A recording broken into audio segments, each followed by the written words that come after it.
நான் ஆசைப்பட்ட மாதிரியும் நீங்க ஆசைப்பட்ட மாதிரியும் நான் பாஸ் ஆயிட்டேன். அதுக்கு காரணம் நீங்க தான் மாமா. நீங்க மட்டும் எனக்கு பாடம் சொல்லி கொடுக்கலன்னா இது நிச்சயமா சாத்தியம் ஆயிருக்காது. அதுக்கு நான் முதல்ல உங்களுக்கு தான் நன்றி சொல்லணும். அடுத்து நான் நேரடியா பள்ளிக்கூடத்திலே போய் படிக்கலாம்னு சொல்லிட்டாங்க. அதுக்கும் உங்க ஆசீர்வாதம் எனக்கு வேணும் மாமா.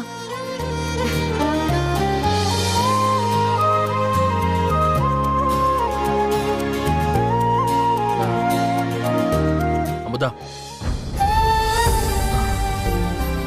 என்ன மன்னிச்சிரு அமுதா. உன்னால 10வதெல்லாம் படிக்க முடியாதுன்னு உன்னை இளக்காரமா நினைச்சிட்டேன். மத்தவங்க உன்னை சாதாரணமா நினைக்கிற மாதிரி நானும் உன்னை அப்படி நினைச்சிட்டேன். அது தப்புதான். ஆனா நீ எங்க எல்லார் மனசுலயும் உன்னை பத்தி நினைச்சதை பொய்யாக்கி பெருசா சாதிச்சிட்ட. இத நான் ஜெயிச்சதுக்கு அப்புறம் வந்து சொல்றிய?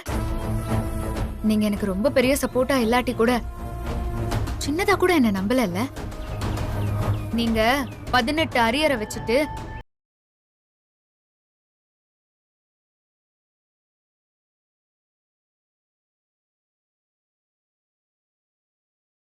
கூட நீங்க என் மேல வைக்கலல்ல. அமுதா, நான் பண்ணது தப்புதான், முட்டாள்தனம் தான். அதை நான் ஒத்துக்கிறேன். அதுக்குதான் உங்ககிட்ட வந்து மன்னிப்பு கேட்கிறேன். உன் மேல எனக்கு நம்பிக்கை வந்துருச்சு. நீ என்ன படிக்க நினைச்சாலும் உனக்கு பக்கத்துணையா சப்போர்ட்டா நான் இருப்பேன். இது நிச்சயம் அமுதா. நீ நீ தைரியமா படிக்கலாம். யாருக்கு வேணும் உங்க துணை? ஒரு குழந்தை முத தடவை எழுந்து நடக்கும் போதுதான் அதுக்கு ரொம்ப பயமா இருக்கும். அப்பதான் துணையா கை தாங்கலா ஒரு பிடிப்பு தேவைப்படும்.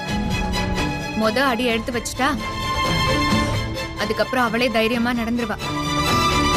அதுக்கப்புறம் அவளுக்கு யாரோட உதவியும் தேவைப்படாது. நடக்கிற வரைக்கும் தான் நடவண்டி தேவைப்படும். இதுக்கப்புறம் நான் என்ன பண்ணணும்னு எனக்கு தெரியும். உங்க கரிசனத்துக்கு ரொம்ப நன்றி வாத்தி.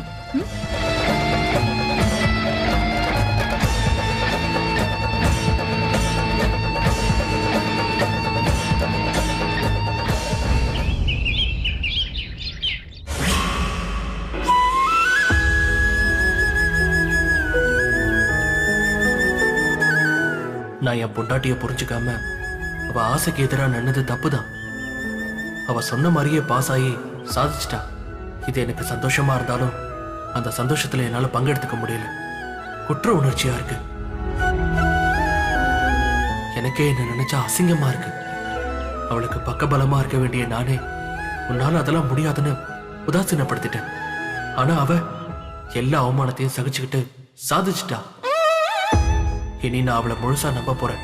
அவ அடுத்து என்ன பண்ணாலும் அதுக்கு நான் உறுதுணையா இருக்க போறேன். நீதான் என் கூட இருக்கணும் சாமி.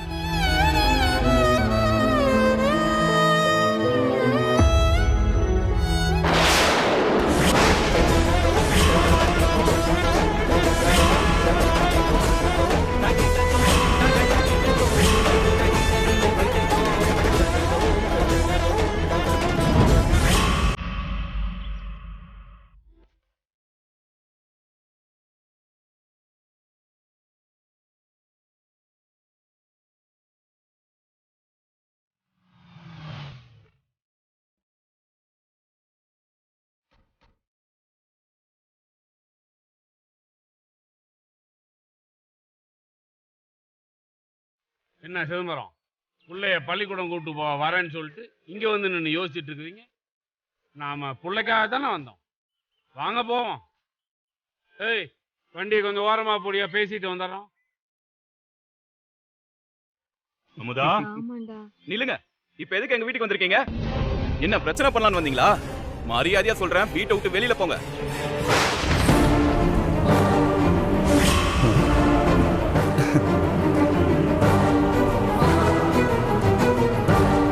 மாமா, வாங்க மாமா.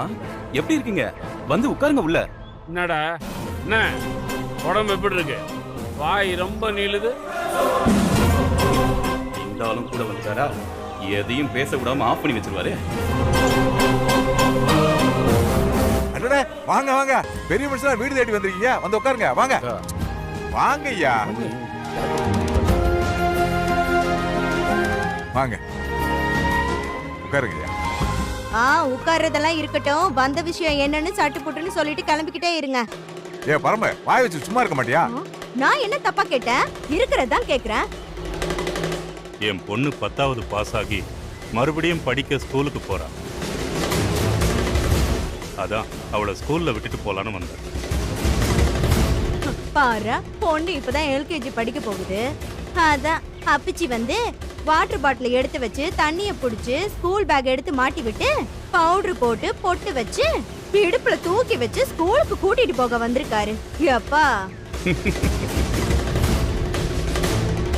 ஏங்க, ஐயோ உங்க மாவ தான் கூறு கட்டு போய் வீட்டுல இருக்கிற யாரு பேச்சையும் கேட்காம இப்படி ஒரு கிறுக்குத்தனம் பண்ணிட்டு இருக்கான்னா நீங்களுமா அதுவும் சரின்னு வந்து நிப்பீங்க? பரம, என்ன பேசிக்கிட்டு இருக்க நீங்க? நீங்க தான் யாரும் எந்த சப்போர்ட்டும் பண்றதுல அவளுக்கு. அவங்க அப்பச்சியாவை பண்ணட்டுமே, அது உங்களுக்கு பொறுக்கலையா? ஐயா, இதுக்கு தின்னது சிரிக்காம பேசிக்கிட்டு இருக்கீங்க. நீங்க எதுவும் மனசுல வச்சுக்கிறாதீங்க.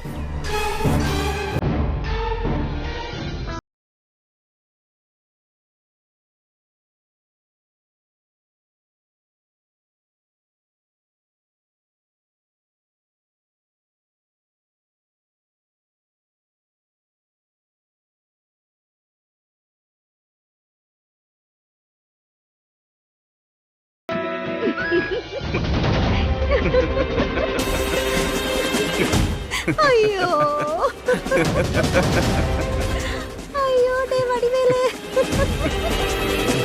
பாத்தியாடா கோமாளி மாதிரி Dress போட்டுக்கிட்டு கொஞ்சம் கூட கூச்சமே இல்லாம வந்து நிக்கிறான்.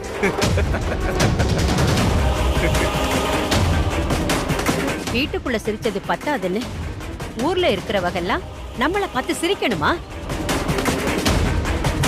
ஒழுங்கு மரியாதையா நான் சொல்றத கேளு.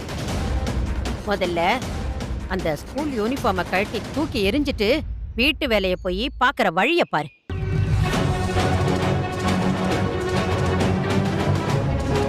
என்னம்மா பேசுறீங்க? எதுக்கு என் மக படிக்க போக கூடாதுன்னு சொல்லுங்க. உங்க மகன் மட்டும் என்ன படிக்கிற வயசுல படிச்சாரு? கல்யாணம் பண்ணிக்கிட்டு வேலைக்கு போய் ஒழுங்கா குடும்பம் நடத்தாம காலேஜுக்கு போய் படிச்சாரு. அப்போ உங்க குடும்பமானம் போலையா? அப்போ இந்த ஊர் கேலியா பார்க்கலையா? அவங்கெல்லாம் சிரிக்கலையா? ஏன்னா உங்க மகன் படிக்கிறது உங்க குடும்ப கௌரவமா இருந்துச்சு, அதானே? உங்க மகனை படிக்க வைக்க என் மக செங்கல் சுமந்து மாவரைச்சு கடைய நடத்தி இப்படி தன்னையே வருத்தி அவனை படிக்க வச்சு இன்னைக்கு அவனை ஒரு வாத்தியாராக்கி உங்க குடும்ப கௌரவத்தை மீட்டு கொடுத்திருக்கான். இப்போ அவ தன்னோட கௌரவத்துக்காக படிக்கணும்னு நினைக்கிறான். அதை மட்டும் ஏன் தப்புன்னு சொல்றீங்க? ஏன்னா அவ பொம்பளை, அதானம்மா? பொம்பளை கல்யாணத்துக்கு அப்புறம் வெளியே எங்கேயுமே போகாம வீட்டுக்குள்ளேயே சமய கட்டில அடைஞ்சு கிடக்கணும், அப்படித்தானம்மா? ஒரு பொண்ணு படிச்சு தான் வாழ்க்கையில முன்னுக்கு வரணும்னு நினைக்கிறது அம்புட்டு பெரிய குத்தம். அதை தடுக்கணும்னு ஒரு பொண்ணா இருந்து நீங்களே நினைக்கிறீங்க. அவ முன்னுக்கு வந்தா யாருக்குங்க நல்லது? உங்க குடும்பத்துக்கு, உங்களுக்கு தானே நல்லது. அவளை படிக்க வச்சு அழகு பார்க்காம இப்படி அழ வச்சு வேடிக்கை பார்க்குறீங்களே. ஐயா, நீங்க பல தடவை எங்களுக்கு வந்து உதவி பண்ணிருக்கீங்க, அதுக்கு நாங்க கடமைப்பட்டிருக்கோம். ஆனா இதுல மட்டும் நீங்க தலையிடாதீங்க. இது எங்க குடும்ப பிரச்சனை. அக்கா, என்ன பேசுற நீ? ஏய், நீ இதுல குறுக்க பேசாதடா. அப்படி என்ன பண்ணிட்டா உங்க பொண்ணு? பிறந்த வீட்டுல இருந்து புகுந்த வீட்டுக்கு வர்ற பொண்ணு புகுந்த வீட்டுக்கு செய்ய வேண்டிய கடமையத்தானே செஞ்சிருக்கா. அதையே எப்ப பார்த்தாலும் பெருசா பேசிட்டே இருக்கீங்க. எதுமா கடமை? எது கடமை? ஒண்ணு இல்லாத உங்க குடும்பத்தை உருப்படி ஆக்குனது, உங்க மக கல்யாணத்தை நடத்தி அவங்கள கரை சேர்த்தது, வாத்தியார்னு பொய் சொன்ன உங்க பையனை உண்மையான வாத்தியார் ஆக்குனது, உங்க குடும்ப சொத்தை மீட்டு கொடுத்தது இதெல்லாம் கடமையா?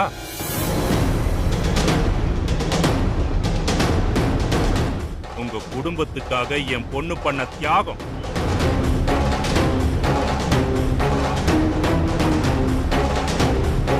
அந்த தியாகத்துக்கு நீங்க மதிப்பு கொடுக்கலன்னா கூட பரவாயில்ல, அதை மறக்காமலாவது இருங்க.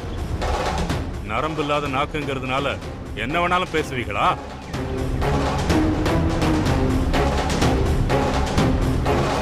என்னம்மா என்னாச்சு? அதை ஏண்டா என்கிட்ட கேக்குற? அதான் நிக்கிறார உன் அருமையான மாமனார், அவங்க கிட்ட கேளு. மாமா, என் பொண்ணு படிக்க போக கூடாதுன்னு உங்க அம்மா சொல்றாங்க. என் பொண்ணு ஸ்கூலுக்கே போக கூடாதாம். அவ உங்க பொண்டாட்டி. இதுல இருக்கக்கூடிய நியாயத்துக்கு நீங்களே ஒரு முடிவு சொல்லுங்க. இப்ப இருக்கக்கூடிய நிலைமையில உங்களை நம்பித்தான் என் பொண்ணை இந்த வீட்டுல விட்டு வச்சிருக்கேன். அம்மா என்னம்மா, ஏன் இந்த பிரச்சனையை திரும்ப ஆரம்பிக்கிறீங்க? ஏய் என்னடா பேசிக்கிட்டு இருக்க?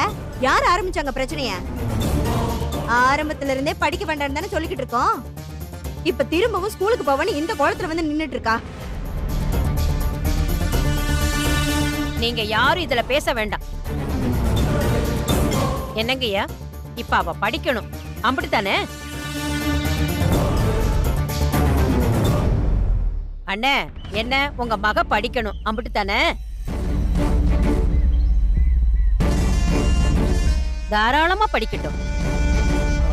ஒரு நிமிஷம்.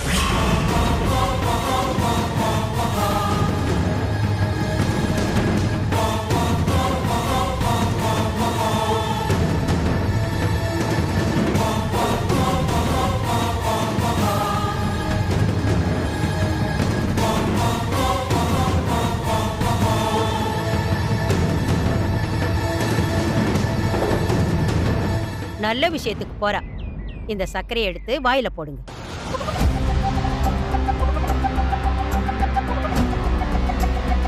என்ன யோசிக்கிறீங்க? முத நாள் பள்ளிக்கூடத்துக்கு போகணும். லேட்டா போனா நல்லாவா இருக்கும்? ஷோ, சீக்கிரமா சர்க்கரையை அள்ளி வாயில போட்டு கூட்டிட்டு போங்க.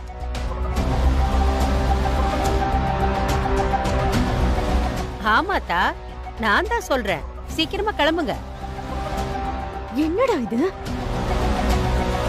அம்மா, நீ பைய எடுத்துட்டு வாமா, நம்ம போலாம்.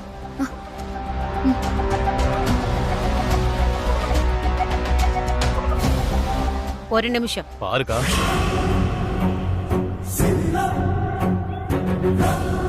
நீங்க உங்க பொண்ண படிக்க வைக்கணும்னு ஆசைப்படுறீங்க.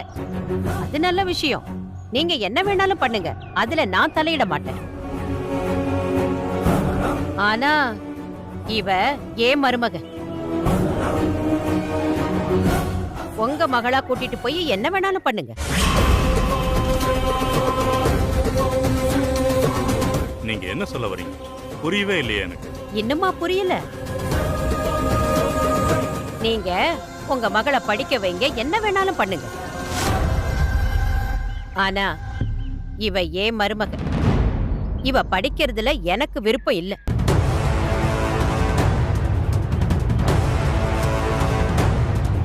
அதனால அவளை உங்க மகளா கூட்டிட்டு போங்க.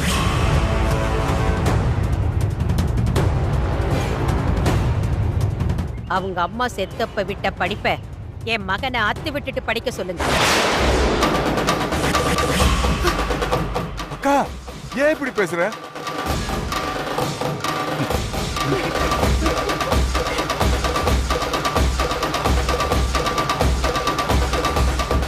என் மகன் கட்டின தாலிய கழட்டி வச்சுட்டு இவளை உங்க மகளா கூட்டிட்டு போய் படிக்க வைங்க. சம்பந்தி,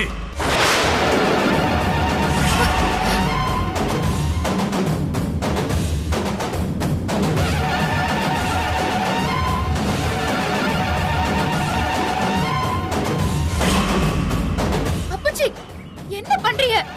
என்ன காரியம் பண்ணிக்கிட்டு இருக்கீங்க?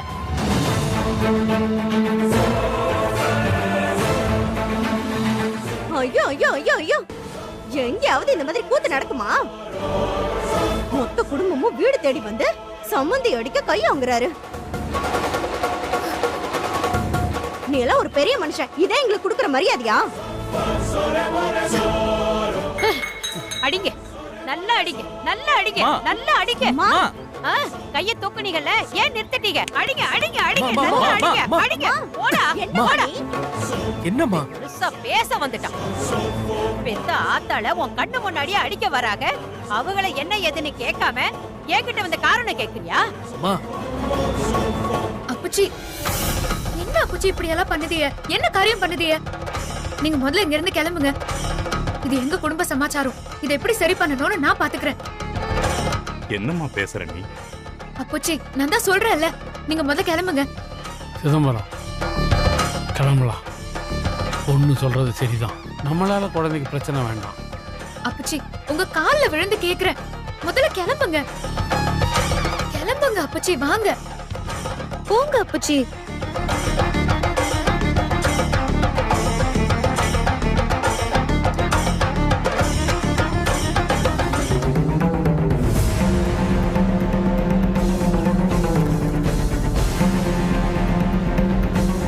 அத்தை, அப்புச்சி பண்ணது தப்புதான்.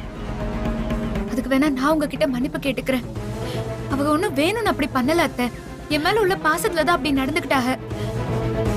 தயவு செஞ்சு எதையும் மனசுல வச்சுக்காதே அத்தை. உங்க அப்புச்சி என்ன அடிக்க வந்தது உனக்கு சின்ன விஷயமா இருக்கா? என்ன நீயும் அப்புச்சியும் சேர்ந்து நாடகம் ஆடுறீங்க? நீ எங்க குடும்பத்துக்கு பண்ணி கிழிச்சதெல்லாம் போதும் தாயி, போதும் போதும் தாய், போதும். தோள்ல தூக்கி போட்டு சுமந்ததெல்லாம் போதும். இதுக்கு மேல நீ இங்க இருந்து படிச்சு கிழிச்சதெல்லாம் போதும். கிளம்பு. உன் அப்புச்சி கூட போய் அவருக்கு மகளா இருந்து படி, என்ன வேணாலும் பண்ணு. எனக்கு மருமகளா இருந்துகிட்டு இந்த குடும்ப கௌரவத்தை கெடுக்காத. போடி, போ தாயே, போ, இங்க இருந்து போ. அத்தை, வெளியில போடின்னு சொல்றேன்ல.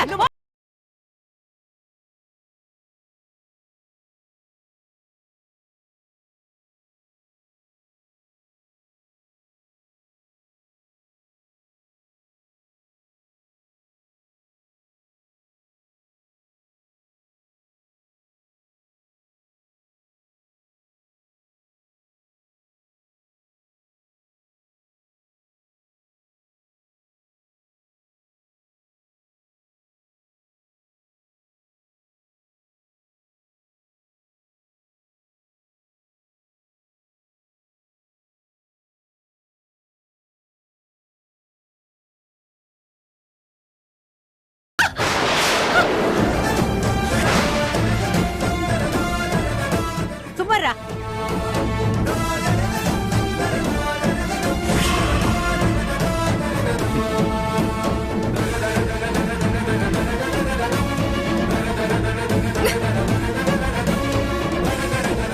அமுதா, எந்திரித்தா.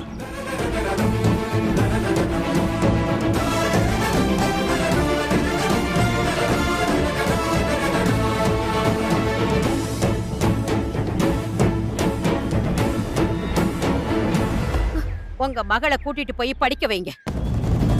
என் வீட்டு வாசல்ல நிக்காதீங்க, போங்க.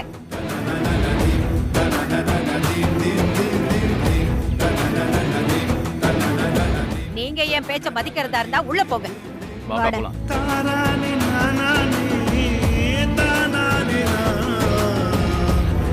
உங்களுக்கு என்ன தனியா சொல்லணுமா?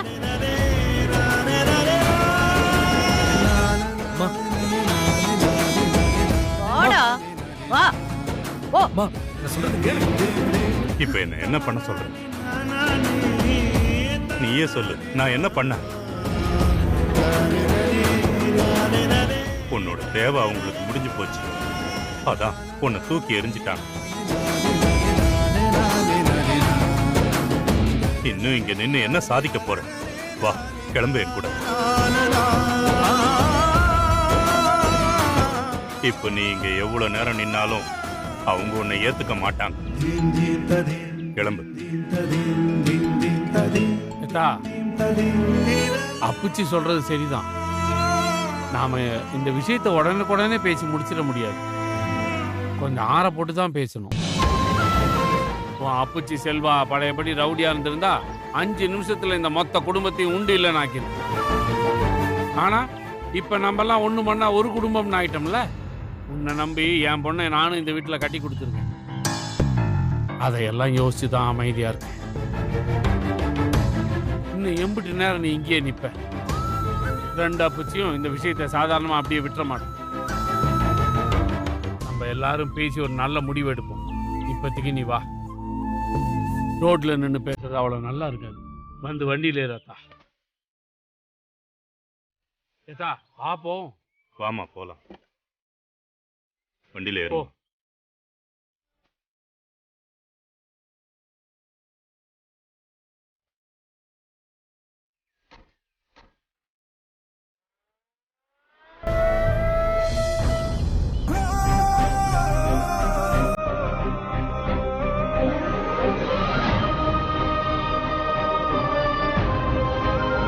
அப்புச்சி, என்ன இருந்தாலும் நீங்க கையோங்குனது தப்பு அப்புச்சி. அவங்களே என்ன படிக்க விடாம என்ன பண்றதுன்னு யோசிச்சுட்டு இருக்கிறவங்க. இப்போ நம்மளே அவங்களுக்கு ஒரு வாய்ப்பு ஏற்படுத்தி கொடுத்த மாதிரி ஆயிடுச்சு பாருங்க. சிதம்பரம், நீங்க நிதானத்தை தவற விட்டுறக்கூடாது. நாமளே நம்ம பொண்ணுக்கு சிக்கலை உண்டாக்குன மாதிரி ஆயிடுச்சு இல்ல?